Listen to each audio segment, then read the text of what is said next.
प्रत्येक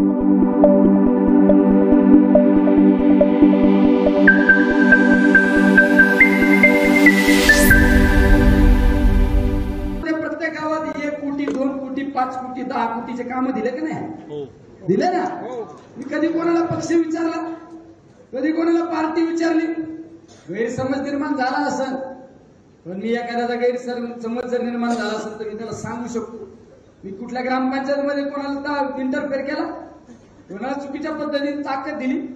मी आमदार झाल्यानंतर माझ्या डोक्यात होतं की गावागावातल्या ग्रामपंचायतीमुळे जो गावात संघर्ष निर्माण होतो, ते संघर्ष कुठेतरी थांबला पाहिजे. त्यासाठी आपण सावधगिरीची भूमिका घेतली पाहिजे.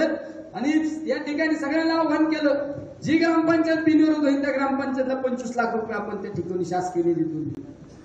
त्यामागे हेतू हा होता की गावातल्या ग्रामपंचायतच्या निवडणुका जर बिनविरोध झाला तर गावात एक विचाराने गाव पुढे जाणार आहे. जर आपल्यासारख्या राजकीय पोळी भाजण्यासाठी आपण जर एखाद्या पार्टीला चुकीची ताकद दिली, गावात जर संघर्ष झाला तर त्याचं भांडण 5 वर्ष टिकतं. लोक एकमेकाच्या सुखात जात नाही, एकमेकाच्या दुःखात जात नाही.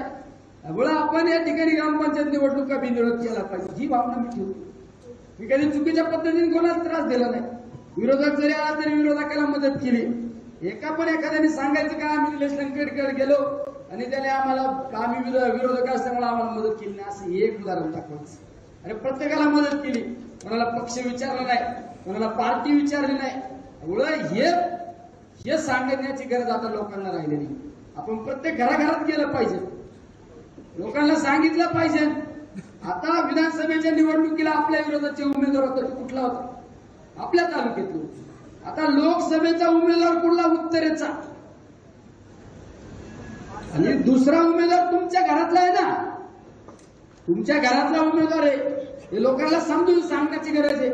देत्या पैसे पाठवत्या, उद्या सरपंचाला म्हणताना हे पैसे धर, ग्रामपंचायत सदस्याला म्हणताना हे धर, या पुढाऱ्याला म्हणताना ते धर. अरे काय आपलं काय कुटुंब चालवणार आहे? कधी त्यांना सांगा हे पैसे घेऊन जा. ही भूमिका मांडण्याची गरज आहे. 4 मीडियावाल्यांना बरोबर घ्यायचं, त्यांच्या विचाराच्या लोकांना काहीतरी बाईट द्यायला लावायची. यासाठी तुम्ही पुढे आलं पाहिजे ना. आता उघड्या डोळ्याने पाहून उपयोग नाही, उघड्या डोळ्याने पाहून उपयोग नाही. प्रत्येकाने आता निवडणूक हातात घेतली पाहिजे. जे मेन कार्यकर्ते माझ्याबरोबर फिरणारे, ज्यांनी दिवाळीच्या टायमाला फराळ वाटपाच्या पत्रिका वाटल्या, ज्यांनी शिवपुत्र संभाजी महाराजांच्या महानाट्याचे ज्यांनी पासेस वाटले, या कार्यकर्त्यांनी अजून बाकीच्या लोकांनी आता सांगितलं पाहिजे ना, आम्ही 1 महिना देणार, आम्ही आता निवडणूक होऊन तर आम्ही तुम्ही सांगा ती जबाबदारी आम्ही घेतो. प्रत्येक गावागावात आपण त्या ठिकाणी आपला कार्यकर्ता गेला पाहिजे. प्रत्येक गावागावात त्या ठिकाणी आपल्या काय परिस्थिती आहे त्या परिस्थितीवर लक्ष ठेवलं पाहिजे. त्यामुळे आता स्वइच्छेने पुढे आलं पाहिजे. मी सांगण्यापेक्षा स्वइच्छेने प्रत्येकाने पुढे आलं पाहिजे. आमच्यावर जबाबदारी द्या. पण जर एखादा कार्यकर्ता जर आपल्यावर त्याच्यावर जर जबाबदारी दिली एखाद्या गावाची, त्याबरोबर 2 नंबरच्या कार्यकर्त्यांनी ते गाव पॅक ठेवायचं काम केलं पाहिजे. त्या कार्यकर्त्यांनी गावातच थांबलं पाहिजे. गावात कोणी डपड्या डुपड्यावाले येतात का? गावात त्या डायऱ्या डुबऱ्यावाले येतात का? बघा आता तर कुणीतरी मला मगाची व्हॉट्सअपला दाखवलं, कुठला शिक्षक जर प्रचार करताना दिसला तो डायरेक्ट निलंबित होतो. त्यांचे आय कार्ड बघा, आय कार्डवर नुसतं बघून मला व्हॉट्सअप नका करू, अमुक अमुकची गाडी आली, तू काय तू कर ना.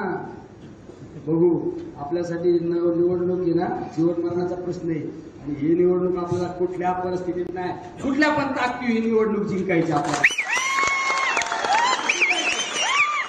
या प्रस्थापित लोकांना दाखवून द्यायचं आहे. सर्वसामान्य लोकांची जेव्हा ताकद एक वाटते ना, त्यावेळेस त्याला घरचा आहे दिल्याशिवाय लोक राहत नाही. अरे तुम्हाला विकत घेण्याचा प्रयत्न केला जातो. आज सांगितलं जातं का अमुक अमुक साहेबांकडले पैसे, अमुक अमुककडले पैसे. अरे तुमच्याकडे पैसे पण आमच्याकडे लोक आहे ना, आमच्याकडे लोक आहे. विकासावर बोललं पाहिजे. तुमच्या आजोबांनी साहेब जे आश्वासन दिलं, भुईदंडाने पाणी आणू दिले ना, बरोबर आहे ना अध्यक्ष? भुईदंडाने पाणी आणू. अरे तुम्ही सांगता की आम्ही 70 वर्ष झालं, 60 वर्ष झालं आम्ही जिल्ह्यावर राजकारण करतो, जिल्ह्याच्या सत्ता आमच्या ताब्यात आहे. एखादा तुम्ही चांगला प्रोजेक्ट आणला सांगा ना साहेब. एखादा प्रोजेक्ट आणला का तुम्ही मतदारसंघात सांगा जिल्ह्यासाठी काय केलं. अरे तुम्ही स्वतः तुमचं मेडिकल कॉलेज असताना तुम्ही जिल्ह्यात एक मेडिकल कॉलेज आणू शकत नाही शासकीय, एक मेडिकल कॉलेज नाही आणलं, एक कुठलं शासकीय कॉलेजेस आपल्या जिल्ह्यामध्ये नाही आणले. का नाही आणले? का आपले कॉलेज बंद पडतात म्हणून त्या ठिकाणी शासकीय यंत्रणा उभी नाही केली. माझ्या नगर जिल्ह्याच्या उपर जिल्हा रुग्णालयासाठी कुठल्या पद्धतीने फंड आणण्याचा प्रयत्न केला नाही. आमचं विळत घाटातलं हॉस्पिटल चाललं पाहिजे, म्हणजे आमची यंत्रणा चालली पाहिजे. लोकांना फक्त निवडणूक आले का आश्वासने द्यायचे, भुईदंडाने पाणी आणू, याने पाणी आणू, त्याने पाणी आणू, काय सांगा काय? म्हणजे लोक फक्त भुलभुलाया करायचा, निवडणुकीला लोकांना फक्त आश्वासने द्यायचे, लोकांना निवडणुकीला फसवायचं. प्रत्येक तालुक्यात 4-6 हाताशी धरायचे बगल बच्चे, आणि त्या बगल बच्च्यांचा समाजासाठी शून्य त्याग आणि यांचा पण समाजासाठी शून्य त्याग. त्या बगल बच्च्यांना एकच सांगा, तू तुझ्या साहेबाला फोन कर, मी माझ्या निलेश लंकेला फोन करतो. निलेश लंकेचा फोन नाही उचलला गेला, 15 मिनिटात अर्धा तासात नाही रिटर्न आला तर आमच्या लोकसभेच्या निवडणुकीत सांगा. तू फोन लावतो उचली तर बघ, आणि म्हणा मी तुझ्यासाठी 2 दिवस बसून राहतो. फोन उचलतो काय? फोनच लागणार नाही ना. 24 तास 365 दिवस प्रत्येकाला सेवा देण्याचं काम या निलेश लंकेने केलं. स्वतःसाठी कधी आजपर्यंत जगलो नाही, स्वतःचा कधी विचार नाही केला. आजारी असतो तर बघितलं असून तुम्ही, आजारी जरी असतो तर डॉक्टरला सांगितलं सलाईन काढ, मला या कार्यक्रमाला जायचं, त्या ठिकाणी माझ्या कार्यकर्त्याला अडचण आली, मला तिकडे जायचं. कधी विचार नाही केला. रात्री अपरात्री जर हॉस्पिटलच्या बाबत एखादी घटना घडली, कुठे जरी ऍक्सिडेंट झाला तर कधी विचार नाही केला. हाय त्या कपड्यावर त्या हॉस्पिटलच्या लोकांना मदत करायला गेलो. काल परवाच्या त्या शिर्डी आपल्या श्रीगोंद्याची घटना बघितली असं, आम्ही चालू रोडनी चालून 1:30-1:15-2 वाजता एक ऍक्सिडेंट झालेला होता. काय काय आम्ही त्या क्षणात उतरलो, लोक अशी मजा बघत होते. कडे काय आम्ही उतर बरोबर आपण होतो ना, लोक मजा बघत होतो, आम्ही मजा नाही बघितलं. आम्ही पेशंटला हात लावला, ते म्हणायचे 108ला येड्या, म्हणलं 108 वस्तू मरण ना येड्या. आम्ही लगेच उचललं, आम्ही आमच्याच गाडीत टाकलं, आम्ही उतरलो. म्हणलं याला पहिलं हॉस्पिटलला पाठवा. दुसऱ्या दिवशी त्या पेशंटच्या नातेवाईकाचा फोन आला, तुम्ही मदत केली योग्य म्हणून मदत, आमचं पेशंट वाचलं. काय ही भावना आहे ना, व्याप नाही. 288 मध्ये सगळ्यात जास्त मुख्यमंत्री आरोग्य सहाय्यता निधी आणणारा आमदार कोण असेल ज्याचं नाव लौकिक झालं ते म्हणजे निलेश लंके तुमचा आमदार. मी नाही सांगितलं, मी सांगितलं नाही, ते मुख्यमंत्री सहाय्यता आरोग्य निधीच्या विभागाच्या अधिकाऱ्याने सांगितलं की सगळ्यात जास्त राज्यात कुणी पैसे दिले असेल तर निलेश लंके. अरे दुःख मला माहितीये, हे वेदना मला माहितीये. एखाद्या पेशंटचं जर त्या मुख्यमंत्री सहाय्यता निधी जर प्रकरण बसलं नाही आणि त्याचं जर खासबाब करायचं असलं तर 3-4 तास मुख्यमंत्र्याच्या दारात मिटिंग होत तर बसतो एका पत्रावर सही घेण्यासाठी. मला माहित होतं माझे 3 तास गेलेले चालतील, पण मी जर एखादी सही घेतली त्या एखाद्या कुटुंबाचा जीव वाचणार. काल परवाची घटना रफिक भाई असल्याने, रफिक भाई नाही सतीश आहे आमचं सतीशराव करंजीचं एक पेशंट, लमान समाजाचा एक मुलगा, राठोड नावाचा मुलगा, हॉस्पिटल चिल्ड्रन हॉस्पिटलला मुंबईला, हॉस्पिटलने सांगितलं किती 4.5 लाख रुपये खर्च सांगितला. हॉस्पिटलने सांगितलं 4.5 लाख रुपये लागतात. पोरांनी सगळीकडे प्रयत्न केले, मुख्यमंत्री सहाय्यताचं प्रकरण केलं, प्रकरण रिजेक्ट झालं. पोराची जगायची इच्छाशक्ती, वालचं ऑपरेशन, मला जगायचं काही नाही. त्याला कोणीतरी सांगितलं, आमच्या रफिक भाईने सांगितलं निलेश लंकेचा तुला मदत केली. ते पोरगा मला शोधित आलं, मला म्हणला काही करा, मला मदत करा, मला जगायची इच्छा आहे. मला माझ्या घरच्यांची परिस्थिती नाही, त्यांनी 1-2 ऑपरेशन माझ्या याच्या आधी केले. घरच्यांनी वावर इकडे जेवढे होतं नाही तेवढं इकलं, आता मला परत माझे शेवटचं ऑपरेशन आहे, मला मदत करायला, मला जगायची. त्या पोराला तू मला घातला ना, गळ्यात आज घातला, म्हणलं घाबरू नको, मी काही करी ना म्हणलं, पण तुझं ऑपरेशनच करून देईल हे बघ म्हणलं. मी दुसऱ्या दिवशी आमच्या मुख्यमंत्री सहाय्यता निधीचं प्रकरण केलं. मला त्या दिवशी ठाण्याला मिटिंग होती, ठाण्याला मिटिंग आपल्या त्याच्या कामोट्याच्या कार्यक्रमाची नियोजनाची मिटिंग होती, बरोबर ना हो. कामोट्याच्या कार्यक्रमाची नियोजन मिटिंग ठाण्याला होती. ठाणेवाल्यांना वेळ दिला आम्ही 7 वाजता वेळ दिलेला होता, पण मला त्या पोराचं पत्र होतं, सगळे कामं झाले. त्या पोराच्या पत्रावर सही घेणं गरजेचं होतं, कारण मला त्या पोराचा चेहरा माझ्यासमोर दिसत होता. नाही हे राजकारण, मिटिंगा वेळ झालेला चालतं, हे पत्र म्हणजे एक जीव राहून. मी 6 वाजता मुख्यमंत्र्यांच्या वर्षा बंगल्यावर बसलो, 9:30 वाजता मुख्यमंत्री साहेबांची मिटिंग संपली, पण तिथंच बसून झालं. मला बरेच जण काय काम आहे, नाही राव मला पत्रावर सही घ्यायची. एक जण म्हणा हे टाकायला टाकू, आमदार लोक नाही हे पत्र माझ्यासाठी एखादी 1 कोटी रुपयाचं काम महत्वाचं नाही, पण माझ्यासाठी पत्र लय महत्वाचं. हे पोराचा जीव आपल्याला सही घेतली 9:30 वाजता, 9:30ला सही घेतली. ते पत्र आमच्या संतोषकडे दिलं. म्हणलं उद्या हे पत्र जमा कर. त्या पोराला पैसे जमा झाले, ऑपरेशन झालं. मी भेटायला गेलो, त्या पोराच्या आणि आई वडिलांच्या डोळ्यातून पाणी आलं. म्हणले हे पोराने जे दिसते तुमच्यामुळे दिसते काय. हे जाणीव असताना माणूस एखाद्या गोरगरिबाचं पोरगं जर उन्हात अनाथ चाललं तर निलेश लंकेल त्याच्या व्यापनाचा अनवता. मी खाली गाडीत उतरतो त्याला गाडीत घेतो, नाही म्हणजे 200 रुपये धरे बाळा आणि चप्पल घेऊन येतो. अरे हे दिवस आपण सोचलेले आहेत ना, हे दिवस आपण भोगलेले. एखाद्या गरीबाचं 4 किलोमीटर 5 किलोमीटर जर पोरग पायी जात असेल, शाळेतले मुलं जर पायी जात असेल, आपण त्यांना साहित्य काय घेऊन हे दुःख माहिती आहे आपल्याला. आपण सत्काराच्या बदल्यात लोकांना जे आवाहन करतो आम्हाला शालेय साहित्य द्या, आम्हाला त्या ठिकाणी वस्तू स्वरूपात काहीतरी द्या, शालेय वस्तू स्वरूपात. अरे त्या शालेय साहित्यातून मला माहिती आहे की माझ्या गोरगरिबाच्या मुलांचं चांगलं दर्जाचं शिक्षण होणार आहे, माझ्या गरीबाच्या कुटुंबातले मुलं शिकणार आहे. एवढं शांतपणाने वागण्याचा आपण प्रयत्न करतो. दुसऱ्या बाजूने राजकारणामध्ये फक्त चुकीच्या पद्धतीने हॅमरिंग करणे, सत्तेचा गैरवापर करण्याचं काम त्या ठिकाणी बऱ्यापैकी केलं जातं. अधिकाऱ्याला फोन केला जातो, महसूलच्या विभागातलं बघितलं कर्मचारी 40 लोकांच्या एका दिवशी बदल्या केल्या. 40 ना 47. अरे ते कुठंतरी मनाबरोबर हायबाय करीत असते. तुमच्या विभागाचे कर्मचारी ना म्हणजे निलेश लंकेच्या जवळचे कोण कोण कर्मचारी यादी करा, सगळ्यांचे बदल्या करून टाकतात. अरे ते आधी ते कर्मचारी आहेत ना, ते गेले मॅट मध्ये, त्या मॅटने आदेश केला बदल्या कॅन्सल करा. अरे एवढं खालच्या लेवलला. अरे तुम्ही जेवढा त्रास देता ना तेवढे लोक माहीत उद्या करणार. म्हणजे इतक्या चुकीच्या पद्धतीने त्रास देण्याचं काम केलं जातं. त्यामुळे ही वेळ आहे. आज आपल्याला ही वेळ निर्णय घेण्याची वेळ आलेली. का निर्णय घेण्याची वेळ आलेली? अरे आपली पण विधानसभा आनंदात होती ना, आपली विधानसभा आनंदात होती, सगळं सुखाने होतं. विधानसभेच्या निवडणुकीच्या बाबतीत कोणी काही चर्चा करू द्या. आज लोकांचं जनभावना अशी होती की आपण फॉर्म भरला असता आणि शेवटच्या समारोपाच्या सभेला आलो असतो तरी लोकांनी निवडून दिलं असतं. एवढं तर वातावरण निर्माण केलं ना आपण तालुक्यात, एवढं वातावरण निर्माण केलं, सगळं आनंदाने होतं. अरे पण तुम्ही एकदा आम्हाला दावाचणार, 2दा दावाचणार.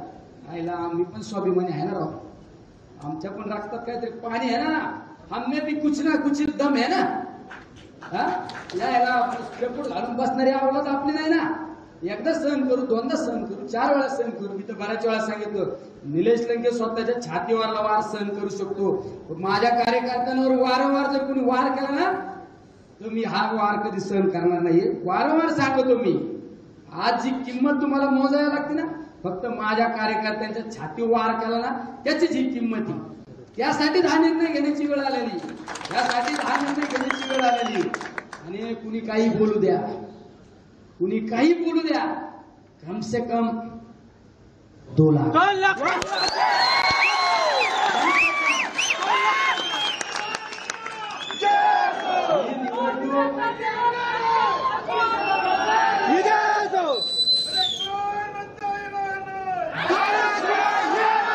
निवडणूक ही कुठल्या पुढाऱ्यांच्या हातात नाही राहिली. ही निवडणूक जनतेने हातात घेतलेली आहे. ही निवडणूक जनतेने हातात घेतलेली. काल परवा शेवगाव भागात होतो, राजूभाऊंबरोबर होतो. कुठे गेलं राजूभाऊ? मला तिथं आपल्या शेवटच्या 1-2 गावात कार्यकर्ते भेटले. त्यांनीच सांगितलं, तुम्ही जरी म्हणले ना आम्हाला मत नका देऊ, आता आम्ही ऐकतच नसतो. मी पण चाचपणी करीत होतो ना, मला पण वाटलं असं जमलं तर बघू. शेवट मी पण जनतेचा कौल घेतला ना, म्हणजे लोकांना काय वाटत ना तोच उमेदवार द्यावा लागेल. म्हणजे आता आपल्याला काय वाटत ना त्याच्यापेक्षा लोकांना काय वाटत ना तेच उमेदवार देऊ. अरे तुम्ही जर कायम जरा आम्हाला शेवट आमच्या पण कुठंतरी हे लागतं राव. आपण पण छत्रपती शिवरायांचे मावळे आहे ना. एकदा जो वारंवार अन्याय सहन करतो त्याच्या इतका गुन्हेगार तर कुणीच नाही. एकदा सहन करू, 2दा सहन करू, पण 3ऱ्यांदी सहन करणारे आपण नाही ना, आपण नाही ना. तर आम्हाला पण कुठेतरी स्वाभिमान आमच्या पण दुखावण्याचा जर तुम्ही वारंवार प्रयत्न केला असता त्यामुळे माझं तालुक्यातील सर्व मान्यवरांना सुद्धा सांगणे, आपण शांतपणाने वागावे. गावागावातले काय शिवसेनेचे आपले मतभेद असताना ते बाजूला ठेवा. शिवसैनिकाच्या दारात आपण जा. शिवसैनिकाला सांगा काय राजकीय जीवनामध्ये राजकारण कालखंडामध्ये आमच्याकडून काही चुका झाल्या असेल तर आम्हाला पदरात घ्या. सांगा ना, बोला ना. काँग्रेसचे कोणी कार्यकर्ते असतील आपल्याकडून दुखावले असतील त्यांच्याकडे जा. शेवट तुमच्याकडे ही भूमिका आहे. तुम्ही आता आयोजकाच्या भूमिकेत, तर प्रत्येकाच्या दारादारात गेलं पाहिजे. आता आज पण जर तुमचा स्वाभिमान असं नाही मी कसं काय जाऊ त्याच्याकडे, मी कसं काय, तुम्ही याच्याकडे नाही जायचं त्याच्याकडे नाही जायचं. निवडणूक निघून गेल्यानंतर आपण हे सगळं हातातून गेल्यानंतर पस्तावा केल्याशिवाय काय आपल्या हातात राहत नाही. मुळे प्रत्येकाच्या गावागावात आजच जायला सुरुवात करा. गावातल्या याद्या काढा. शिवसेनेच्या विचारसरणीचे कोण कार्यकर्ते, अजून वेगवेगळ्या पक्षाचे विचारसरणीचे कोण कार्यकर्ते, त्यांच्याकडे जा. काय झालं गेलं असं चूक झाले असेल तर माफ करावं आम्हाला. आता आपण एकत्र राहिलं पाहिजे. आपल्या तालुक्याचा स्वाभिमान असू, आपल्या तालुक्यासाठी असू, एकत्र आलं पाहिजे. आणि सगळ्यांना सांगा आपल्या तालुक्यात तशा दोनच प्रभावी ताकदी, एक म्हणजे राष्ट्रवादीची आणि दुसरी म्हणजे शिवसेनेची. तिसरी नाही ना, तिसरी ताकद नाही. माहिती आहे रावगड 1000 लोक गोळा करावं करू शकत नाही. 1000 लोक एक समाजाचे हे दलाल आहेत, सगळे एजंट. यांचा समाजात काही घेणं नाही. त्यांच्या आम्ही सगळं गोळ पडू नका रे हो. अमुक लय मोठा आलाय लोक आणि निवडणुकीत फुगू नका, रुसू नका. काय असेल ना मला डायरेक्ट सांगा ना. समोरचे आता लय गोळगोळ बोलते, लय छान छान बोलते. 13 तारखेनंतर हे तुम्हाला दिसायला सुद्धा दिसणार सुद्धा नाही. हे समजून सांगा.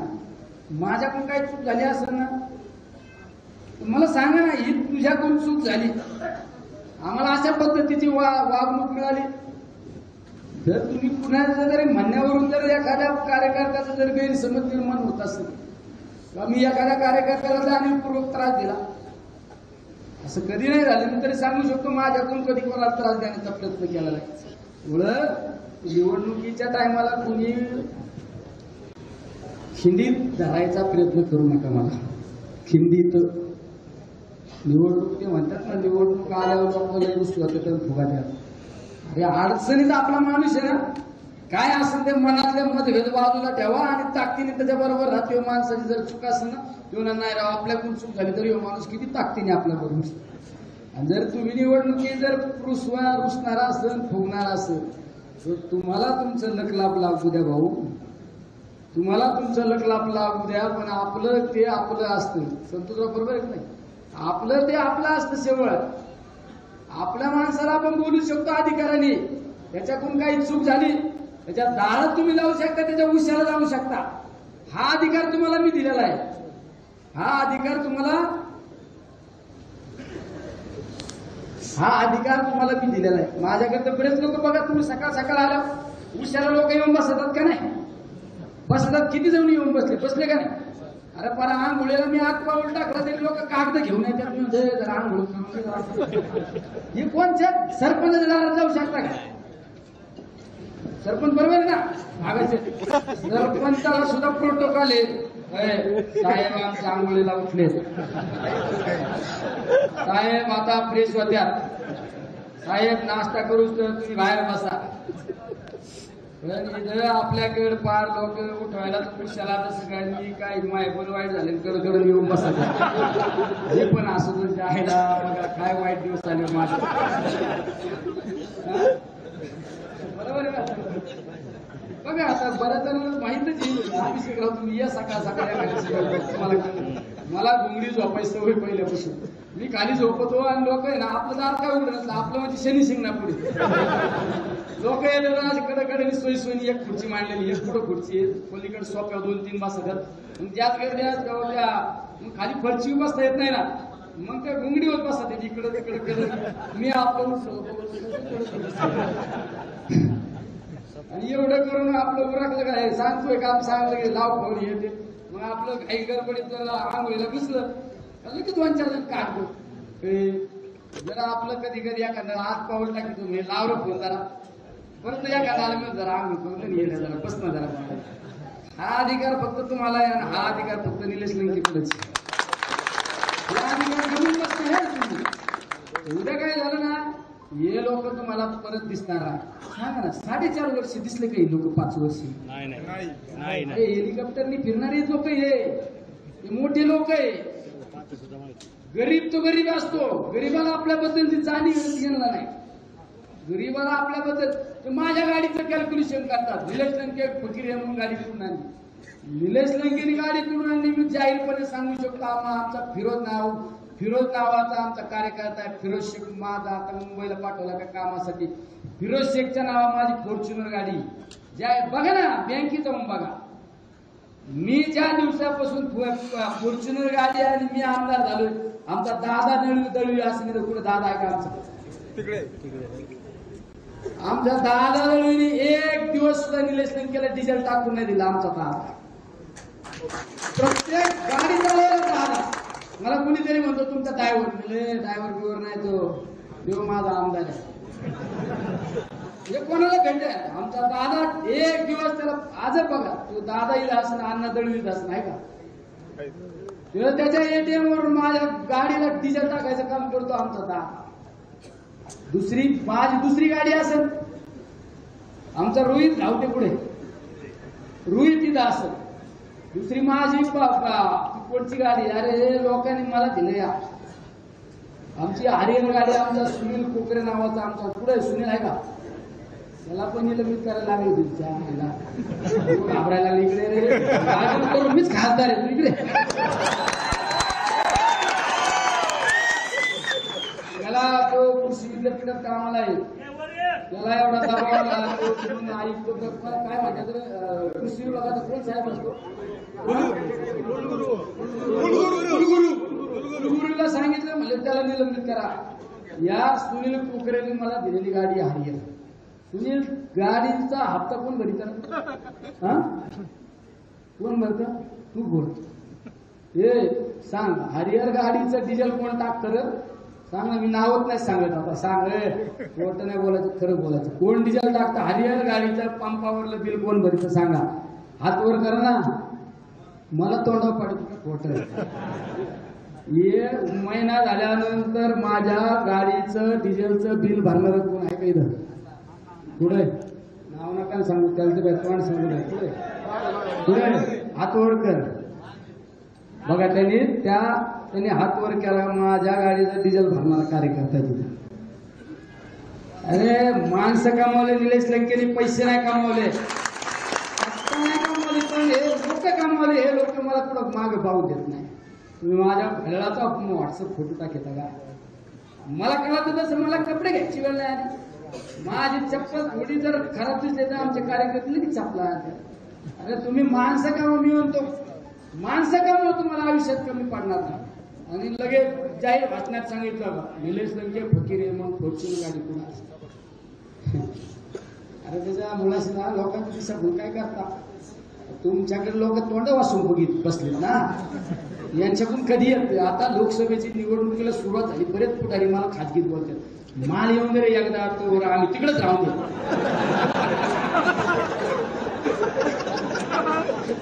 मी सांगतो माल घ्यायचा पण गद्दारी नाही करायची. 50% मला पैसे द्यायचे. तुला देतो मी म्हणतो तुझं चांगलं आणि माझी खर्चायची आवड होईल वाचल. मला बरेच जणांनी पुढाऱ्याने सांगितलं पुढाऱ्याने निवडणूक लागून दे भाऊ जरा एकदा आमचं पाकिट मिळालं तू यात समजते आम्ही मी म्हणतो पण पाकिट कोणामुळे मिळणार आहे माझ्यामुळे निम्मा पाकिट आपको चाहिए. अरे सगळ्यांच्या डोक्यात हे मला एका जिल्ह्यातल्या एका मोठ्या पुढाऱ्याने सांगितलं.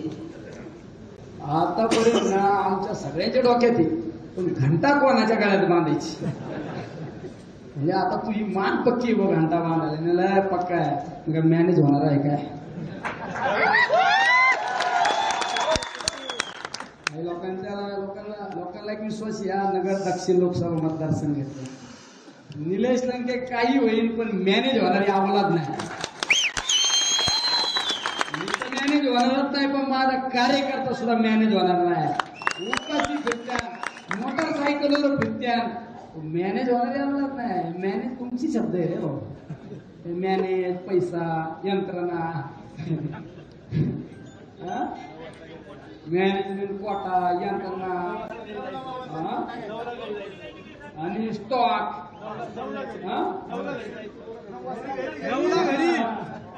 म्हणजे हे त्यांचे शब्द आहेत ना, त्यांचे शब्द आहे. मैं हूं डॉन. 4 तारखेला डॉन कोण आहे? दक्षिण में एक ही डॉन है, तो लोग बोलेंगे और आप सुनेंगे. बरोबर ना? आता काय बजाएंगे, ताते ही बोलेंगे.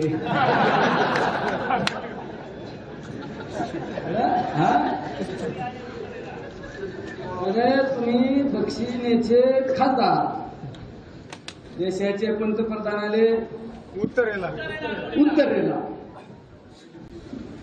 संरक्षण मंत्री आले उत्तरेला. तो आमच्या महाराष्ट्र सरकारने काय चालू केलं ते, शासन आपल्या दारी उत्तरेला, शासन आपल्या दारीचा कार्यक्रम उत्तरेला. या देशाचे अमित शहा साहेब आले उत्तरेला. पशुसंवर्धनचा मोठा प्रदर्शन घेतलं उत्तरेला. ते कुठं? उत्तरेला. आणि साहेब तुम्ही खासदारी काढली, लोकांनी मत तुम्हाला दिले आणि डीपीटीसीचा निधी सगळ्यात जास्त निधी कुठं? राहत्याला. 500 कोटी रुपयाचा निधी राहत्याला. आणि पारणेवाल्यांचं पत्र असलं का अधिकाऱ्याला सांगायचं पत्र फेकून द्या. तुझ्या काय घरचे पैसे काय? मी बापट स्मारकाला मी किती कोटी रुपये मंजूर केले डॉक्टर? 9,76,00,000 रुपये मंजूर केले. आणि ते पैसे म्हणायचे पुरातत्व विभागाचे पैसे. कोणाचे? पुरातत्व विभागाच्या अधिकाऱ्यांना सांगितलं ही सेनापती बापटांची भूमी आहे, या बापट स्मारकासाठी आम्हाला काहीतरी करा. त्यांनी पैसे मंजूर केले. त्याला पत्र लागत होतं डीपीटीसीचा. तो साहेब म्हणला त्या पुरातत्व विभागाच्या नाही आम्हाला देता येणार, ते मोठ्या साहेबांनी सांगितलं पाहिजे. म्हणलं काय? तो आमच्या डॉक्टरला म्हणला, तो डीपीटीसीचा साहेब. आमच्या डॉक्टरला वाटलं भोळा आहे आमच्या नगरपंचायत, आमच्या अर्जुनराव बरोबर नितीनराव. त्यांना सांगितलं नितीनराव तर आमचं लगेच भोळा माणूस. लायला त्यांनी सांगितलं ते पालक मंत्र्याची सही पाहिजे. काय दाखवा? प्रेझेंटेशन पालकमंत्री साहेबाला दाखवा. म्हणलं असं का? कोणाचं? आपल्या भूषणच्या बहिणीचं लग्न होतं. मी गाडी चालवून मला सांगितले असं लावलं त्या कलेक्टरलाच फोन आहे. मला घाबरायचा ना, घाबरायचं आपण चुकीचं नाही केलं म्हणून घाबरायचे. कलेक्टर रेकॉर्डिंग चालू आहे, त्याला कळलं ना किती चुकीचं काम केलंय, किती चुकीच्या लोकांना त्रास झाला ऐकून. कलेक्टर का रे तुला प्रेझेंटेशन दाखवावं लागत का रे? पुरातत्व विभागाचं या भाषेत बोल तुम्ही. ऐका माझं रेकॉर्डिंग. आमचा भैयाकडे गेला रे पब्लिशरच्या गाडीला. भैयाला कसा लावला व्यवस्थित समजून सांगितलं मी त्याला. कलेक्टर मला माहित नाही, काम झालं पाहिजे. नाही तुम्ही जर आलो ना बघा कलेक्टर 15 मिनिटात तर मला फोन आला आमच्या यंत्रणेचा, अधिकारी बोलावल्यानं कामच मंजूर करून. काल आमच्या शिक्षण अधिकाऱ्याला फोन केला, ते पाटील नावाचा. मी काय घाबरतो का मास्तर? जे बोललो ते बोललो. म्हणलं का रे काय पाटील या भाषेत बोललो. मी माझा फोन रेकॉर्डिंग नाही करीत रे, मला करता येत नाही ना. आयफोन आहे, मी काय याचा त्याचा का माझे कार्यकर्ते मला लाख रुपयाचे मोबाईल, 1.5 लाख रुपयाचे मोबाईल. आणि परत म्हणतात आयफोन कुणाला? मी तर व्हॉट्सअपला बघितलं माझ्या बायकोचं पण आयफोनचं. म्हणजे हे साधिन्याच्या बायकोचं आयफोन आहे. कोणी दिला घेऊ सांगतो का तुला? नाही ना, कार्यकर्ते प्रेम करतात ना बिचारे. त्याला फोन केला म्हणजे साहेब कारण त्या मास्तरला तुम्ही ना कारण निलंबित केलं.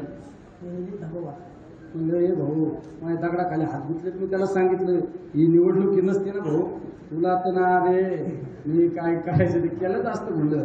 पण 13 तारखेची निवडणूक होईल, 14 तारखेला तुला दारात येऊन बसलं ना, ते म्हणा नाही माझं काय नाही ते शिवच आहे. म्हणलं ते शिवचे तर कपडेच ठेवत नाही म्हणलं, त्या मायला म्हणून पगार घेतो शासनाचा आणि काम करतो तिकडला. म्हणलं जा वेळच घाटाच्या एखाद्या कॉलेजला ऍडमिशन घे, तिकडे पगार घे ना. हे भाषेत बोललो मी, काय चोरूनला पण ठेवतो का रे? हा तिकडे पगार घे म्हणले. मास्तरचा फोन रेकॉर्डिंग चालू होता एका बाजूला, रेकॉर्डिंग म्हणजे ते फोन आला मला ऍक्सिडेंट झाला नाही राव. हे असं उद्योग चालू आहे. त्या आमच्या श्रीगोंद्याच्या शेतकऱ्यांनी काय नाव शेतकऱ्याचं? संपत शितोळे नावाचं. कुठल्या गावचं शेतकरी? बाणगावचा शेतकरी. त्याला विचारा, बाणगावच्या शेतकऱ्यांनी विचारलं साहेब डाळ गुळ 35 रुपयाची वाटण्यापेक्षा शेतकऱ्यांचा कांदा बाजार वाढवण्यासाठी प्रयत्न करा, दुधाचे बाजार वाढवण्यासाठी प्रयत्न करा ना. त्यांना हट्ट झालं ना. मोठ्या लोकांना बोललं तर त्याला इगो हात होतो. दुसऱ्या दिवशी वनीकरणाच्या साहेबांना सांगितलं झाले 2-4 गाड्या घेऊन ते सांगा त्याचं अतिक्रमण करा. कारण त्याचं जरा बारिश वनीकरणाच्या विभागात त्याचं शेततळ आहे. काय येतं शेततळ आहे ना, तर त्यांनी फॅक्टरी टाकली का? त्यांनी कॉलेज तर उभा नाही केलं. दुसऱ्या दिवशी 2-4 गाड्या, अधिकाऱ्यांना पण दिव्याच्या गाड्या असतात ना. अधिकारी गेले म्हणजे शेततळ काढून टाका. शितोळे ना, संपतराव शितोळे. ते म्हाताऱ्याचा व्हिडिओ बघा तुम्ही. ते पोरग हुशार होतो जरा. पोरग म्हणला हो साहेब शेततळ काढायला सांगा, तर नोटीस बिटीस द्या ना आम्हाला, मुदत द्या ना. उद्याच्या उद्या कसं काय आम्ही शेततळ काढायचे? पाणी वायाला जाईल, आम्हाला मस्तरी बघावं लागतं ना. ते म्हणलं 7 दिवसाचं नोटीस द्या ना आम्हाला. त्यामुळे नोटीस बिटीस नाही सांगत झालं का त्या अधिकारी त्याला म्हणून. पोराला वाटला याला फोन माणूस मदत करू शकतो. त्यांनी मला फोन केला. 5-6 दिवसाचं अधिवेशन होतं. मला सगळ्यांना सवय माहिती आहे. माझ्या मोबाईलवर मिस कॉल पडले का मी गाडीत ज्याची जास्त मिस कॉल पाहिला त्याला फोन यायचं काय दुःख नाही बघा. म्हणजे मी दुखणे आलेला पहिला फोन लावतो. म्हणजे 2 आधी सिनेरिक लावतो. 4 मिस कॉल आला, 5 मिस कॉल आला, 10 मिस कॉल आला, माझ्या खाली खाली येतो. मग जेव्हा आपला सिंगल आहे ना शहाणा एकच फोन लावला, मग त्याचा नंबर नंतर जास्त कॉल होते. 8 का 9 कॉल होते. मी गाडीत बसतो अधिवेशन होतो. लवकर आलो. आपल्या शिवपुत्र संभाजी महाराजांच्या नाट्याच्या आपल्याला नियोजनाला यायचं. मी आले 96 नंबर माझ्या डोक्यातच बसलाय त्याचा. म्हणलं का रे ते म्हणलं कोण बोलतंय? त्याला मी साहेब माझे वडील नाही का 2 दिवसापूर्वी ते बोलले आणि त्यांचा मुलगा बोलतोय ना आम्हाला ते वनीकरणाच्या अधिकाऱ्यांना दम दिला आणि उद्या शेततळ काढायला सांगितलं आम्हाला. म्हणलं का बरं? वनीकरणाच्या विभागात 10-20 कोटी काम करून मी आता मुंबईवर सकाळ सकाळी त्या पोराला सकाळ सकाळी येताना काहीतरी गाडी काय पंचर झाली लेट आलं. मी आपलं सकाळचं आपलं ओपीडीवर टाकली. आपली पण ओपीडी आहे आपली, म्हणजे आपण काही डिग्रीचा डॉक्टर नाही. मला डॉक्टरेट पदवी मिळाली राव. कळले का लोक मॅनेज करून डॉक्टरेट पदवी मिळाली. आता मॅनेज करायचं मी तुम्हाला मॅनेज करीन, यांना मॅनेज करू. तुम्ही जवळचे आहेत ना, हिसाबातले आहेत ना. पण फ्रान्सच्या माणसाला पेरिसच्या माणसाला मॅनेज करायला काय? मला तर इंग्रजी बोलता येतं असं लोक म्हणतात ना. दिल्लीला गेल्यावर बघा कशी इंग्रजी बोलून प्रश्न नाही सब कुछ समजता. त्या पोराला म्हणलं माझी ओपीडीवर राखली. नगरच्या ऑफिसला गेलो. नगरच्या ऑफिसला ते पोरग आलो. म्हणजे माझी सवयच असते ऑफिसमध्ये गेले चला पेशंट लोक पाठवा. तुम्ही ऐकत असता ना बरेच जण. म्हणजे पेशंट लोक पाठवा, एक एक एक आपलं तपासायचं. म्हणजे आलं बघ मला नाही का तुम्हाला काल साहेब फोन केला. म्हणलं तू ये का? म्हणलं काय झालं रे? नाही असा हात आमचा अतिक्रमण ते शेततळ काढायला सांगितलं. हे लाव फोन. अधिकाऱ्याला फोन लावलो. ते बया अधिकारी तुमच्याकडे वनीकरणार अरे कुठं बरोबर ना जाधव श्रीवळ आहे का ना. ते बयाला फोन केला. माझ्या काय हातात नाही, आमच्या वरच्या साहेबांना. मग वरच्या साहेबांना म्हणलं साहेब तू आता काय आवी नसतं दिसत आता काही खोटं नाही बोलायचा. हा आमच्या आवी नसतं खोटं नाही बोलत काही. मग मी अधिकाऱ्याला फोन म्हणलं साहेब ते आमच्या अशा माणसाला तुम्ही अतिक्रमण कराल. ते हा तिथं अतिक्रमण म्हणलं इतक्या दिवस काय झोपले होते का तुम्ही? नोटीस बिटीस काही शिकू माहिती का नाही? नाही ते आम्हाला जरा वरिष्ठ लेवलवर सांगण्यात आले. म्हणजे तुझा वरिष्ठ मला माहिती आहे आणि माझ्या शेतकऱ्याच्या अतिक्रमण त्या वनीकरणाच्या शेततळाला हात लावून नाही मी तिथे येऊन ना तर बघा म्हणलं मी लय वाईट आहे या वाच्यात सांगितलं आणि तुला लय अतिक्रमण काढायचे. मिळत घाटात 280 एकर अतिक्रमण केलं. ठीक आहे अतिक्रमण करा म्हणलं. मग अधिकारी म्हणून नाही त्रास नाही देणार आता पण काय बोलू नका. एवढं तुम्ही खालच्या लेवलला जाता. आमच्या सुक्यातल्या आमच्या गोरगरीब लोकांच्या टपऱ्या टुकऱ्या काढायला तो न पारनेरमध्ये आले का त्या अधिकाऱ्यांना बोलून घ्यायचे, हे अतिक्रमण काढा ते अतिक्रमण काढा. मग रस्ता रुंदीकरण झाल्यानंतर मीच माझ्या हाताने अतिक्रमण काढली ना राव. अतिक्रमण कुणी हार विकितय, कुणी गोळ्या भाषेत विकितय, कुणी आपलं पान बिरी विकितय आणि कुणी आपलं करतं व्यवस्थित छोटे मोठे धंदे करतात, चहा पाणी हे सगळे विकिते. तिथं काय 2 नंबर धंद्यावाले का सांग. चुक्या चौकात बघा ना तुम्ही, दारू विकणारे एक हॉटेल आहे का? सगळे हार विकणारे, चहा पाणी विकणारे, बेकरीवाले यांचं म्हणलं अतिक्रमण करायचं. ज्यावेळेस रस्ता रुंदीकरण होईल आणि सुपर रोडला काय एवढं धरायचं रोड आहे का? नोटीस पाठवले, 2दा 3दा नोटीस पाठवले. हे मासे जिल्ह्यात 8 तालुक्यात आले, लगेच अधिकारी लगेच आपलं पाय लावून पळायचे. लगेच दुसऱ्या दिवशी अधिकाऱ्याला सांगितलं, साहेब ज्यावेळेस रस्ता रुंदीकरण होईल तुम्ही माझ्या हाताने काढली ना, काय काळजी करू नका. थोडं शेड बीड येते, माझ्या लोकांना सांगते शेड बीड काढायला नका. लोक रोजगारीचा अडथळा, आपण विकासाच्या बाबतीत अडथळा आणतच नाही ना, तरी ते काढायचं त्यांनी झाड बांधलं. म्हणून मी एक दिवस पाहिजे 200-400 लोक आले, सुप्याचे लोक. म्हणून झाला अधिकाऱ्याला लावा फोन पुढे आपलं स्पीकरवर करून असतं, सगळं समोर असतं. उदाहरण नाही ठेवी बऱ्याच जणांना माहिती. एखादा कलेक्टरकडे काम लाव, कलेक्टर तहसील तलाट्याकडे काम आहे लावतं, तलाट्याकडे एखादा पोलीस ऐकत तर लाव पोलिसा. मला मंत्र्याकडे काम केलं लगेच स्पीकरवर करून लगेच समोर असं. बऱ्याच उदाहरण कागद ठेवायचे आणि ती उठून गेले का त्या डस्टबिन म्हणतात ना त्याला, डस्टबिनच ना, त्याच्यात टाकून द्यायचे.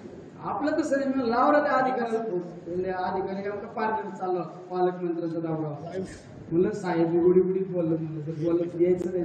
म्हणलं साहेब येतात का जरा इकडे आमदार म्हणलं ऐकणार थोडंफार. ठीक आहे, तू मला माझ्या लोकांना वाटत नाही आमदार 3.5 लाख लोकांनी मला निवडून दिलं. आला अधिकारी म्हणलं हे अधिकारी होतं का कोणी सुद्धा आहे काही तर तुझे गावात कोणी तुम्ही बोलल्या म्हणतात तू माझ्यासाठी बोलू राहिले बरोबर आहे ना. हा नाव असेल ते इकडं खरे लाभधारक. मी त्या अधिकाऱ्याला म्हणलं साहेब ज्यावेळेस अतिक्रमण काढायचं त्यावेळेस मी काढली, आता चुकीचं बोलण्याचं प्रकार करायचं नका. एका बाजूने आपण म्हणतो की बेरोजगारी कमी झाली पाहिजे आणि दुसऱ्या बाजूने आपण बेरोजगार जर युवकांना करणार असेल हे चुकीचं आहे. याच्यातून लोक वेगळ्या मार्गाला लागणार आहे, वाम मार्गाला लागणार, कुणी गाड्या लुटत्यान, कुणी काय करतात. याच्यातून लोक तुम्ही व्यसनाच्या आधी जाणार आहे, असं काही करू नका. साहेब म्हणजे नाही लय दाबा साहेब सांगलं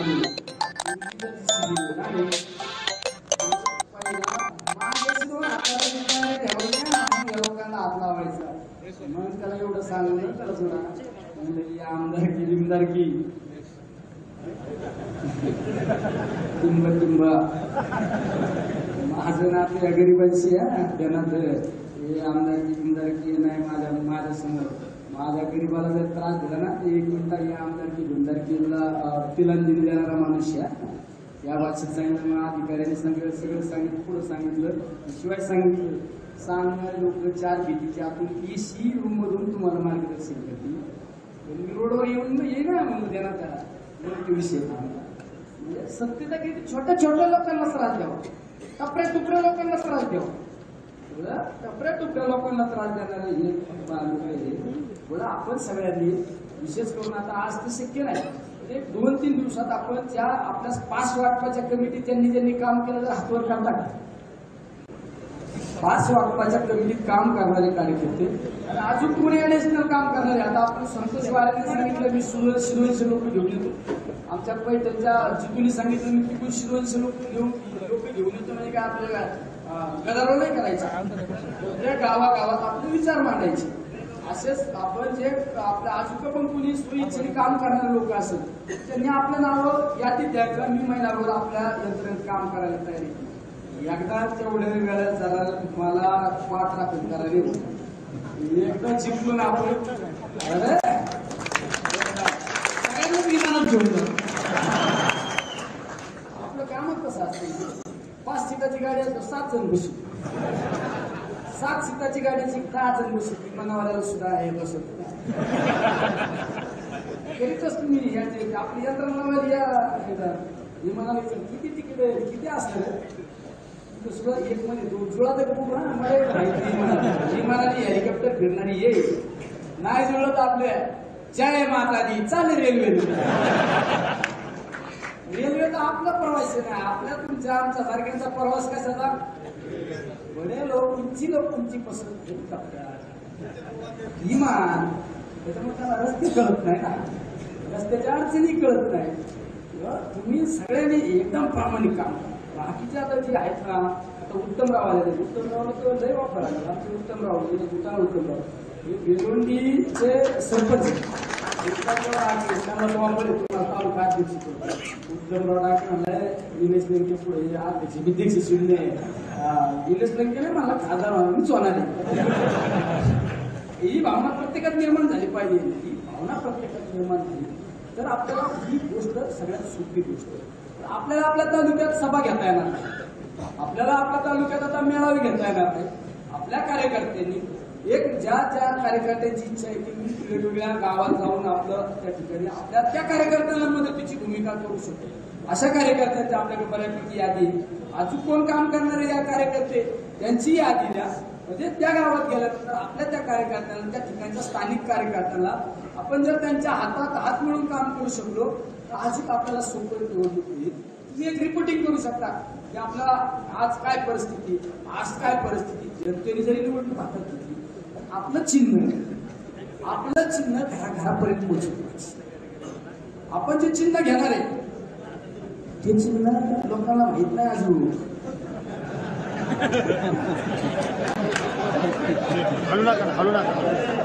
चिन्ह असं भय आहे ना, त्याच्याशिवाय पर्याय नाही. लग्नात गेलं तरी वाजत, गेलं तरी वाजत नाही, कुठं गेलं तर वाजत गाण्याला गेलं घाटात वाजत, लग्नाला गेलं तरी वाजत. ज्यांना त्या चिन्हाचं दुखणे त्यांच्या समोर वाजत. असं चिन्ह आपल्याला घराघरापर्यंत घेऊन जायचं. घराघरातले लोक मतदान केंद्रापर्यंत घेऊन आले पाहिजे. आपल्याला तालुक्यासाठी सगळ्यात महत्वाचं सांगितलं अंडरलाईन करून निवडणूक ग्रामपंचायतसाठी निवडणूक लढवारी विचार.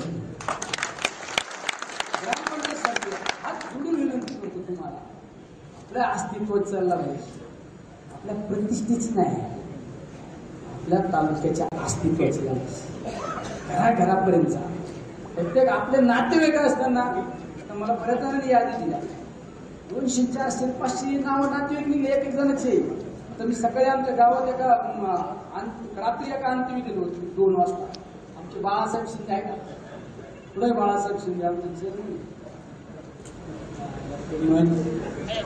त्या बाळासाहेब शिंदे पोखरीचे नाही, पोखरीच्यांनी यादी बिदी नाही दिली, कोर्टाने नाही सांगायची, दिली का. हा, त्या चेअरमननी सांगितलं माझ्या बायकोला 8 दिवस झाले सासरवाडीला पाठवलं होतं, पुढं कर्जतला पाठवलं होतं. बरोबर, राजशिंदे आपणच होतो ना. म्हणजे बायकोला सांगितलं सगळे नातेवाईक घेऊन यायचं, हिंडायचं तिकडं. आता त्यांना नातू आले तरी या आमच्या चेअरमननी बायकोला सांगितलं सगळीकडे फिरून यायचं. तुझ्या एखाद्या भावानी एखाद्या नातेवाईकीने उलट्यात केलं तर तुला काढून देतील, म्हणजे या वयात काढून देईल. म्हणजे हे प्रत्येकाने आता हे नातेवाईकांच्या याद्या काढल्या पाहिजे, आपल्या जवळच्या संबंधित लोकांच्या याद्या काढल्या पाहिजे. आणि या याद्या घेऊन आपण नातेवाईकांकडे गेलं पाहिजे, प्रत्येकापर्यंत गेलं पाहिजे. कुणी लोक रुसणारे लोक असतात त्यांना समजून सांगितले पाहिजे.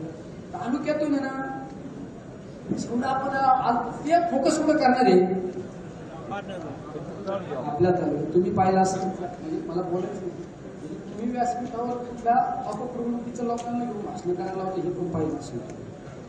त्याच्यावर तुमची राजकीय वैचारिकता किती ढासळली हे पण पाहतो तुम्ही, वैचारिक पातळी किती ढासळली हे पण पहा. आता लोकांना कोणीतरी मला श्रीगोंदा तालुक्यातलं उदाहरण सांगितलं, बाळासाहेब साळुंखे माझ्या बरोबर होते. श्रीगोंदा तालुक्यातलं काय कोणातरी वाढदिवस करायला लावला, मठानं त्यांनीच पाठवलं, हे त्यांनीच पाठवलं. हा, 17 टन मटाण होतं. किती? 17 टन. आपण दिवाळीचं फराळ केलं पुढं अंग्यात, आपण काय केलं, काय फराळाला काय केलं तर मिसळ पाव आणि गोड होताना काय केलं आणि बर्फी गोड केलं. आपण गोड केल्यावर त्यांनी काय केलं, 300 बकरं कापले. 300 मुक्या जनावरांचा बळी दिला. बळी दिला आणि दुसऱ्या बाजूने काय म्हणायचं, जय श्रीराम. 300 बकरं दिले, काय सांगायचं, जय श्रीराम. आणि दिलं कधी, वसुबारसेच्या दिवशी. वसुबारस म्हणजे आपल्या हिंदू धर्मात जो पवित्र सण मानला जातो दिवाळी. वसुबारस म्हणजे वसू म्हणजे काय, गाय. गाई वासराची पूजा करायचा दिवस हा हिंदू धर्मात सगळ्यात महत्वाचा मानला जातो. भारत हा कृषीप्रधान देश आहे. त्या भारत देशामध्ये गायीला जेवढं महत्व आहे, 30 कोटी देवता ज्या गायीच्या पोटात आपण पाठवतो त्या गायीला वासराची पूजा असणारा दिवस. आणि त्या दिवशी तुम्ही जर 300 बकरं कापता, 300 लोकांना बळी देता, 17 टन जर श्रीगोंद्यात मटण केलं म्हणजे टन म्हणजे किती झालं या, म्हणजे किती बकरं झाले, 8 टन मटण आणि 8 टन चिकन म्हणजे किती बकरांचा बळी दिला. आणि म्हणजे बघा एका बाजूने संपत्तीचा बघा कसा वापर चालू आहे, बळी. मी काल श्रीगोंद्यात गेलो, आपलं कर्जतला गेलो. एका कार्यकर्त्याने सांगितलं माझ्याकडे या, मला 400-500 लोकांची मिटिंग घेतो. आळसुंद्याला गेलो तात्यावर, आळसुंद्याला मला 400-500 लोकांची मिटिंग घेतो या. तुम्हाला सहज म्हणला जेवण करतो, म्हणला चालू ना, तुम्हाला 2 मिनिटची व्यवस्था करतो. म्हणजे बळी दिला मी खात नाही. शिवजयंती हे आपल्याला निवडणुकीत आपल्याला हे बळी फिली नाही चालत, नाही म्हणून दिले तरी चालत. आपण शुद्ध शाकाहारी जेवण करू. काय सांगितलं, अरे हा विचार आमच्याकडे ना. म्हणजे तुम्ही किती चुकीच्या पद्धतीने लोकांना घेऊन जाणार आहे हे सुद्धा आपण तपासण्याची गरज आहे. प्रत्येकाला माझी विनंती, आपण सगळ्यांनी जाणीवपूर्वक आपण या निवडणुकीला सामोरं गेलं पाहिजे. आपल्याला हीच वेळ आहे. अभिनय तो कभी नाही, अभिनय तो कभी नाही. आताच ही निवडणूक एका बाजूला सत्तेचा माज, संपत्तीचा माज आणि दुसऱ्या बाजूला जनशक्तीचा आवाज. या जनशक्तीला बरोबर घेऊन जाणार आहे. अरे असं उदाहरण पाहिलं असेल, विधानसभेच्या निवडणुकीला मी जनसंवाद यात्रेच्या माध्यमातून 19 दिवस फिरलो. गोरगरीब लोकांनी मला मदत केली. आज सुद्धा सुरुवात नाही झाली. आपण त्या ठिकाणी पुस्तक प्रकाशनाच्या दिवशी काही लोकांनी 2.5 लाख रुपयाचा चेक दिला, काही लोकांनी 1 लाख रुपयाचा चेक दिला. आम्ही दुसऱ्या दिवशी आम्ही मोठा आपला भवानीचा दर्शनाला तुळजापूरला जात असताना कोण लोक म्हणाले आम्हाला चेक द्यायचा, कोण आम्हाला मदत करायची म्हणत. लोकांना लय नका त्या जायचं, खर्च होऊन जाते माझ्याकडे. मिरजगावला एक शेतकरी आला, साधा शेतातून अध्यक्ष शेतकरी मला येऊन काय म्हणला, मी शेतातून आलोय, तुमची माहिती काय ओळख नाही मला वाटलं महत्वाचं काम करायचं, 5,000 रुपये द्यायचे तुम्हाला म्हणतात. अरे त्या बिचाऱ्याला सुद्धा वाटलं ना आपल्या शेतकऱ्याचं पोरग आपल्यासाठी काहीतरी करील, मला सुद्धा वाटलं ना. एका बाजूला म्हणजे सर्वसामान्य लोकांना आवाज आहे, सर्वसामान्य लोकांच्या हृदयातून आवाज आहे. आता खऱ्या अर्थाने बदल झाला पाहिजे. मला तर त्या दिवशी सांगितलं, आम्ही एक ठिकाणी गेलो त्याला एक घोषणा पाहिजे तुमच्या, इन्क्लाब जिंदाबाद. म्हणजे इन्क्लाब जिंदाबादची घोषणा कधी होतो, अंग्रेज हटाव. त्यामुळं आहे का नाही, सायमन गो बॅक उत्तर. आपल्या याच्या घोषणा ठेवायच्या आता, इन्कलाब.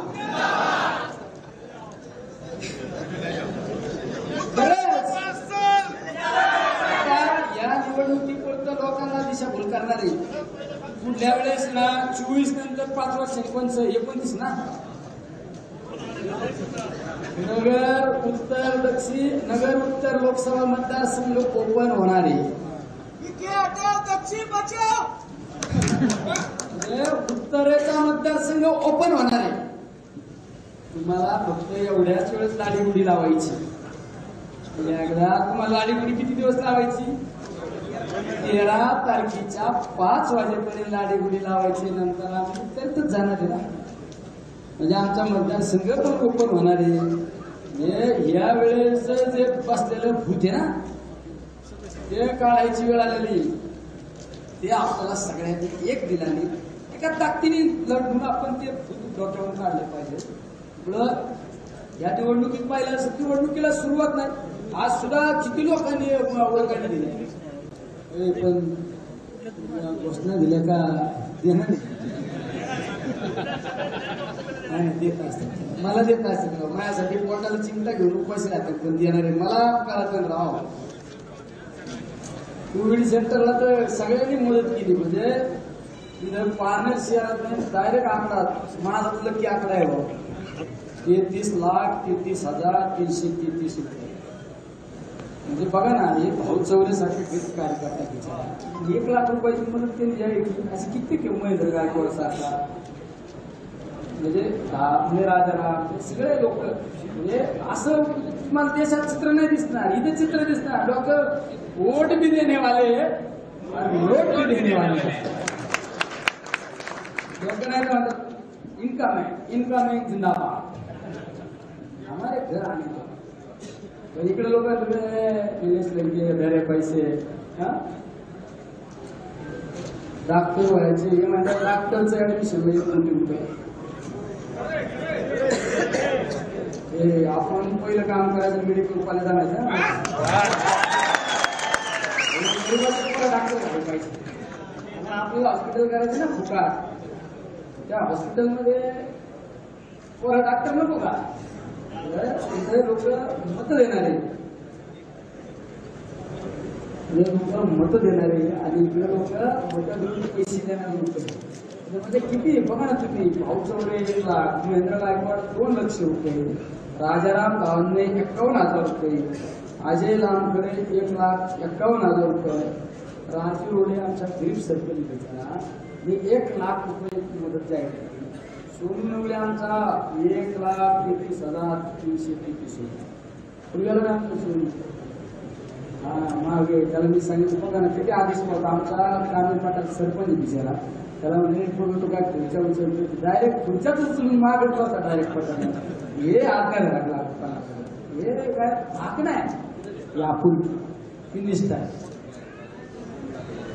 भाऊ निवडून घ्या. आमचा 51,000 रुपये सांगितले. मारुती कोकाटे 51,000 रुपये, मुकुंद 51,000 रुपये, गोरख भगवान शिंदे 1,11,000 रुपये, राजा भाऊ टवून. राजा भाऊ म्हणजे मोठी चोप आहे. ही अशी चोप धडाकणार आहे ना, तर एकदम म्हणजे ज्याच्यावर नुसता ज्याच्यावर जीव टाकत ना वळून त्याच्यासाठी 5 तलवार मारायला लागले. तर आमचा राजा भाऊ एकदा हातवर करा नाही तर लोकांना. राजा भाऊ कुठं नाही हेलिकॉप्टर काय राजा भाऊने सांगितलं हेलिकॉप्टर त्याला फिरायला. राजा भाऊ नको हेलिकॉप्टर, काही बरं पाहिजे आपलं गाडीच बरी. Maruti 100, Alto motorcycle. आपल्या लोक हेलिकॉप्टरने आपल्या लोकांचे दुःख कळत नाही का? तुम्हाला किरण कुरुंकर 51,000 रुपये, भाऊ बेरड 1 लाख रुपये, संदीप सालगे 1,51,000, मच्छिंद्र करते 55,000, बरेच निलेश किशनराव कोठावळे 21,000, राजेश चिरे 1 लाख, सागर पठारे 51,000, 1 लाख, बाबुलेचे ग्रामस्थ काहीतरी 2 लाख रुपये, पानुली ग्रामस्थ पानुली 1,51,000 रुपये. हे पानुलीवाल्यांनो पैसे काय द्यायचे मला घेणं नाही. माझ्या फॉर्मचे डिपॉझिट तुम्ही व्हायचा का? तुमचे पैसे दिले लक्की आहे ना. मार्चचं डिपॉझिट त्यांनी भरलं होतं. किती चौकशी करा. राधा शिंदे 2,11,000 रुपये. राजा भाऊने आता मला सांगितलं हेलिकॉप्टरचं उदाहरण. राजा भाऊ बाळासाहेब मी पवार साहेबांपाशी बसलो होतो एकदा. पवार साहेबांची वय किती 84 वय. पवार साहेबांना मी म्हणलो साहेब तुम्ही या वयात एवढा प्रवास करता तुम्ही हेलिकॉप्टरने फिरा ना साहेब. साहेबांनी मला काय सांगितलं मी राजकीय जीवनात गेल्या अनेक वर्षापासून राजकीय जीवनामध्ये राजकारणाच्या प्रवाहात आल्यापासून मी बऱ्याच राज्यात बऱ्याच घडामोडी बऱ्याच बदल घडवलं म्हणजे डेव्हलपमेंट केली. MIDC असो वेगवेगळ्या डेव्हलपमेंटमध्ये मी त्या ठिकाणी लक्ष घातलेलं आहे. मग आज मी जर ज्यावेळेस तू पहा मला म्हणलं मी ज्यावेळेस फिरतो मतदारसंघात बऱ्याच मतदारसंघात मी पाण्याचे शाश्वत पाण्याचे योजना आणल्या MIDC आणल्या.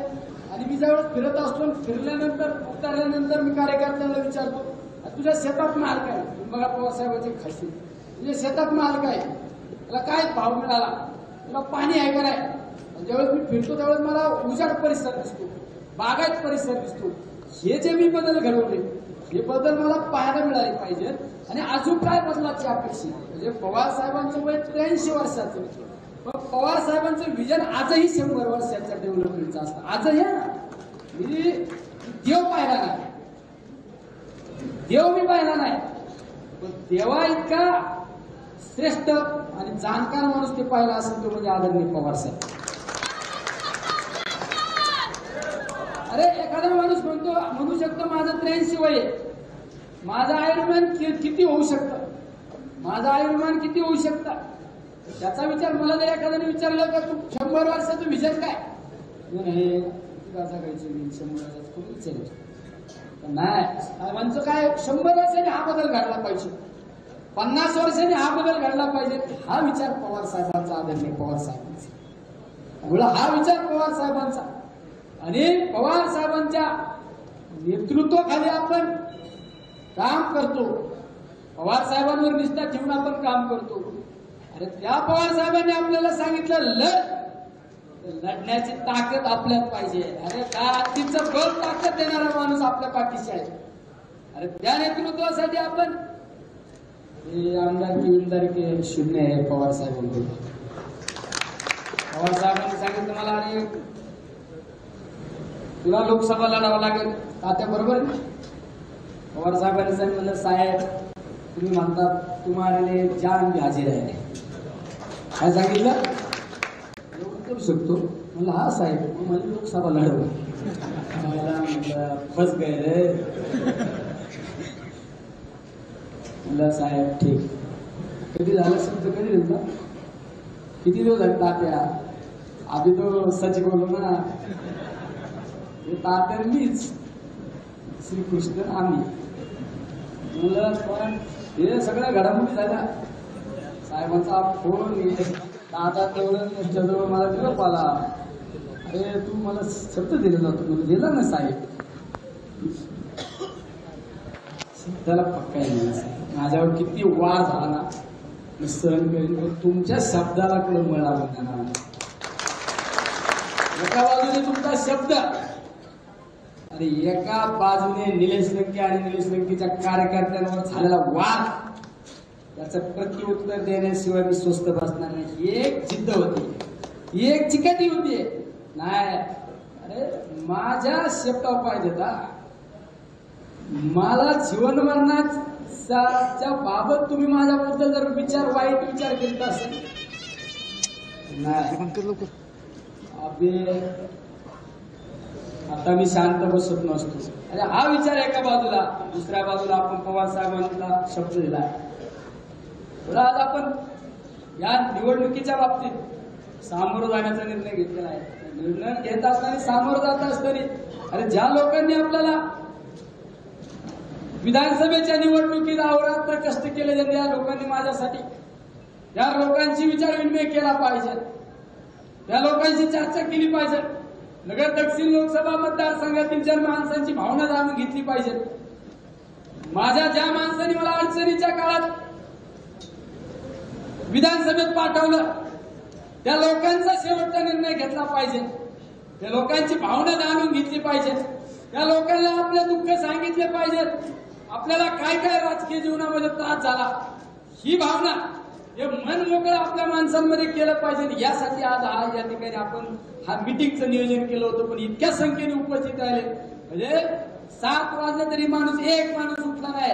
अरे हे प्रेम हे फक्त निलेश लंकेवर. त्यांच्या समोर हे सांगितलं पाहिजे, त्यांना हे सगळं आपण समजून सांगितलं पाहिजे. त्यामुळे मी तुम्हाला सगळ्यांना माफी मागतो. तुम्ही मला 2019ला विधानसभेत 62,000 मतांनी तुम्ही सगळ्यांनी आमदार केलं. तुम्ही त्यावेळेस सुद्धा लोकवर्गणी केली, रात्रंदिवस कष्ट केले. उमेदवार कोण हे माहित नाही, आम्हीच उमेदवार या भावनेतून आपण या विधानसभा मतदारसंघात लढलो, निवडून आलो. निवडून आल्यानंतर सुद्धा तुमचा विश्वास सार्थकी ठरवण्याचा मी अहोरात्र प्रयत्न केला. मी माझ्या जीवाचा पर्वा नाही केली, विचार नाही केला, रात्रीचा प्रवास केला. मतदारसंघातले रात्री 1-1, 2-2 वाजेपर्यंत कार्यक्रमाला भेट दिल्यानंतर दुसऱ्या दिवशी कॅबिनेटला जायचंय. रात्रभर गाडीचा प्रवास केला. कधी कधी गाडी सुद्धा आमच्या ड्रायव्हरला डुबली लागल्यानंतर गाडी सुद्धा डिवाइडवरून घेतली. अरे परमेश्वराचे आशीर्वाद आहे, इतक्या लवकर जात असतो का तुम्हाला घरी पाठवल्याशिवाय? कधी विचार नाही केला, जीवाची पर्वा नाही केली. सकाळी 5-5:30 जायचं, तास 1.5 तास झोपायचं, दुसऱ्या दिवशी मंत्राला जायचं, सन्माननीय मंत्री महोदयांकडे जायचं, मतदारसंघातले प्रश्न मांडायचे, काम मंजूर करायचं. परत संध्याकाळी रात्री मंत्रालयाचे काम झाल्यानंतर आपल्या मुंबईकर वासियांचं कोणाचं दुःख असतं, कोणाला काही अडचण असते, कोणाचा काही कार्यक्रम असतो, आपल्या मुंबईकर वासियांना भेटायचं. परत रात्री अपरात्री 1-1.5-2 वाजता निघायचं. कुणीतरी आमचं कामट्यावाले, कुणीतरी मुंबईवाले, कुणीतरी फोन करतो या जेवायला, जेवण करायचं. रात्री अपरात्री निघायचं, सकाळी इथं पोहोचायचं. सकाळी उरकलं का परत कुठेतरी श्रद्धांजली वायाला जायचं. अरे एवढं कोण करू शकतं रे? विचार नाही केला. अरे परमेश्वराला माहिती आहे निलेश लंके उद्या काय माहित नाही. आणि जर यात खोटा असतं ना, याला तोंडात किती पडतं ना. आजपर्यंत हा माणूस स्वतःसाठी जगला नाही. हा माणूस जे जगला ना फक्त समाजासाठी जगला. अरे समाजासाठी केलं फक्त. कधी पुढे एखाद्या शहरात एखादा फ्लॅट घेतला नाही, पुढे जमीन घेतली नाही, की पुढे प्लॉट घेतला नाही. अरे 1 रुपया खिशात नसला तर कधी चिंता केली नाही.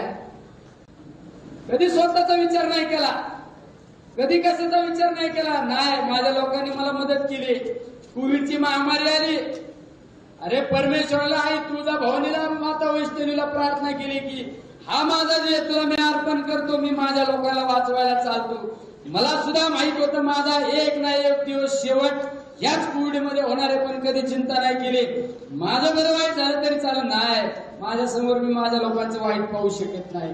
माझ्या लोकांच्या शेवटपर्यंत मी त्यांच्या श्वासापर्यंत त्यांच्यासाठी लढणार, त्यांना वाचवण्याचा प्रयत्न करणार. 30,000 लोकांना उपचार देऊ शकतो या तुमच्या सगळ्या सहकार्याने. पण त्यावेळेस मनात 24 तास चिंता असायची. अरे माझं काय झालं तरी चालत नाही, परमेश्वराला म्हणायचो माझ्या एखाद्या सहकार्या वाईट दिवस येऊ नको देऊ, माझ्या समोर एखाद्या माझ्या सहकार्याचा वाईट दिवस मला पाहू नको देऊ, ही नेहमी प्रार्थना त्या ठिकाणी परमेश्वराला करायचो. पण एक परमेश्वराच्या अदृश्य शक्तीने त्या ठिकाणी मी असो आमच्या काही सहकार्याला त्या ठिकाणी सुरक्षित ठेवण्याचं काम केलं. आमच्या सुद्धा कुटुंबात काही घटना घडल्या, आमच्या काही जवळच्या सहकार्य, आमच्या पोटगंभीर सारखा आमच्या एका जवळच्या जीवाभावाच्या सहकार्यावर सुद्धा ही घटना भेटली.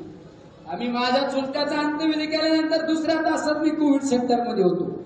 दुसऱ्या तासात आमच्या पोटगन मेजरची मंडळी वारल्यानंतर एवढं दुःख असताना सुद्धा मी परत कोविड सेंटरमध्ये आला. अरे आपल्या घराला हा आजाराने एकदम छेद करून गेला, पण तरी नाही. आज आपले लोक 1000-1100 लोक आपल्या कोविड सेंटरमध्ये ऍडमिट आहे, त्यांच्याकडे पाठ फिरवायचं नाही. रात्र त्या कोविड सेंटरमध्ये राहिलो. 2-2, 3-3 वाजता प्रत्येक माणसाची विचारपूस केली, प्रत्येकाला गळा भेट दिली. मला माहित होतं या गळा भेट दिल्यानंतर याचा निम्मा आजार कमी होणार आहे. नाही चिंता केली, तिथं उजडन तिथं उजडन. लोकांसारखी शोबाजी नाही केली, रेमडेश्वरी मनाने आणले इकले फिकले असं नाही केलं कधी. अरे शेवटच्या थेंबापर्यंत मी लोकांसाठी करीन हीच सिद्ध होत. आणि तेच मी अनुभवलेला कोविड यावर पुस्तक लिहिलं, त्या आधारे पवार साहेबांच्या उपस्थितीत आपण प्रकाशित केलं. वाचा, किती निर्दयी माणूस असताना रडल्याशिवाय राहणार नाही. निलेश लंकेला कधीला दुःख पण होत नाही, कधीला आनंद पण नाही झाला. पण कोविडच्या काळात दिवसातून 4 वेळा रडलेला माणूस मी आहे. अरे अशा काही घटना माझ्या हृदयाला स्पर्श करून गेल्या.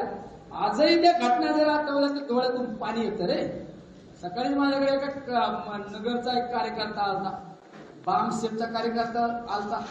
बामसेफचे लोक जरा हे असतात ना, कॉम्रेड विचारायचे असतात, बरोबर आहे ना. त्याने पुस्तक वाचलं. तुम्ही आपल्या बरोबर नव्हतं का, या काय नाव त्याचं, त्या दिवशी आपल्याला ते बोलत होतं कानगुडे, धनंजय कानगुडे नावाचा माणूस होता. मला 2 मिनिटं पुस्तक वाचलं. म्हणलं डोळ्यातून पाणी आलं. म्हणलं मी डोळे पुसून आलो. म्हणलं अरे हे अनुभव त्यामध्ये लिहिण्याचा प्रयत्न केला. अरे आधी केलं आणि मग बोललो मी. आधी केलं आणि मग बोललो. तुमच्यासारखं फुकटचं नाही इथं वेगवेगळं. अरे आमच्या कोविड सेंटरची चौकशी, अरे काय भ्रष्टाचार केला का तुला? निलेश लंकेची कोविड सेंटरची चौकशी लावा. अरे चांगलं नाही करता तर वाईट नको करू, चांगलं नाही करता तर वाईट नको करू राव. कोविड सेंटरची चौकशी, अमुक चौकशी, तमुक चौकशी.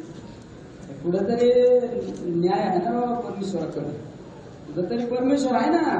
परमेश्वर ही कुठेतरी एक शक्ती ही निश्चित म्हणजे निश्चित ती परमेश्वराची शक्ती आपल्याला कुठेतरी एक संरक्षण करते. आणि कोविडच्या कालखंडामध्ये सुद्धा नाही आपण आपल्या लोकांसाठी केलं पाहिजे. अनेक संकट ज्या वेळेस अतिशय जास्त प्रमाणात पाऊस झाला, पर्जन्यवृष्टी झाली, पावसाने लोकांच्या शेतात गेलेला माणूस आहे मी. त्यांची तर झोप नाही आली त्यावेळेस मी लोकांच्या शेतात होतो, लोकांच्या वावरात होतो. अरे माझा शेतकरी नुकसान झाले. माझ्या शेतकऱ्याला जर उपासमारीची वेळ आली तर मी झोपायसाठी मला आमदार केलं का? लोकांत गेलो, लोकांच्या अडचणी समजून घेतल्या. अरे नेहमी प्रत्येकाच्या एखाद्या कार्यकर्त्यानंतर ऍक्सिडेंटच्या स्पॉटवर गेलो. एखाद्या कार्यकर्त्याला बरं वाईट झालं कोणाचं तर डेड हाऊसला गेलो. तुम्ही गेले कधी नाही. अरे प्रत्येक माणसाचं दुःख हे माझं म्हणणारा माणूस कार्यकर्ता मी. प्रत्येकाचा कार्यकर्त्याचं सुख म्हणजे माझं सुख आहे, कार्यकर्त्याचं दुःख म्हणजे माझं दुःख मानणारा कार्यकर्ता आहे. शेवट जे तुम्ही मला माझ्यासाठी केलं त्यातून जेवढं जास्तीत जास्त उतराई करण्याचा प्रयत्न मी प्रयत्न केला. इथे काही कार्यकर्त्यांचं समाधान झालं नसतं. अरे सगळ्यांचं मी समाधान करू शकत नाही. जेवढं केलं ना देवाला समोरून सांगते, आई मोठा देवीला समोरून सांगते, जेवढं केलं ना तेवढं खरं निस्वार्थ भावनेने तुमच्यासाठी केलं. त्यामध्ये कुठलाही स्वार्थ नाही ठेवला. कार्यकर्त्याने माझ्या बरोबर राहिला मग त्याला काहीतरी आधारात सांगायचं, उजाडात काहीतरी सांगायचं. काय जे केलं ते सगळं तुमच्या समोर केलं, तुमच्यासाठी केलं. त्यामुळे यापुढील काळात सुद्धा ही लढाई माझी नाही, ही लढाई माझी नाही, ही लढाई तुमची. प्रत्येकाला वाटलं पाहिजे निलेश लंके हे फक्त माध्यम आहे, मी उमेदवार आहे, हे प्रत्येकाला वाटलं. आणि ही प्रत्येकात ज्यावेळेस ही भावना जागृत होईल ना त्यावेळेस या जिल्ह्याचा, या नगर दक्षिण लोकसभा मतदारसंघाचा स्वाभिमानाची वेळ आहे. ही स्वाभिमानाची वेळ आहे. यासाठी आपण सर्वांनी एकत्र येणं गरजेचं आहे. जेवढं करता येईल तेवढं करण्याचा आपण त्या ठिकाणी प्रयत्न केला. मला तर आता एक चिठ्ठी आली राळेगण तेरपाच्या कार्यक्रमामध्ये गव्हाणवाडी मधून एका सरपंचाने विखेला मोटारसायकल बसा म्हटले. विखे साहेब म्हटले वेळ लागलं का गव्हाणवाडी ते राळेगण जवळ जीवाला जप जरा बघा. मी तर मोटारसायकल आमचं कधी घुमते घाबरताना लोक मोठा बोलत. ही परिस्थिती आहे. आपण तर कुठली गाडी घोडी काय असेल तसं चलतो, मारुती येत हांडेला असतो, आल्टो असतो, कशावर बसतो. मला लोक बरेच आमच्या कार्यक्रम जरा जपत जा. हे सगळं काय ठरलेली आहे. सीटर बसलं तरी जे व्हायचं ते होत असतं. मला या ठिकाणी सगळ्या गोष्टीचा तुमच्या समोर आवाज मांडण्याचा प्रयत्न केला. अरे फक्त विकासाच्या गप्पा मारायच्या आणि काही झालं का आम्ही नगर शहरातला उड्डाण पूल केला. अरे आदरणीय कैलासवासी दिलीप गांधी साहेब, आदरणीय कैलासवासी आपले सर्वांचे नेते,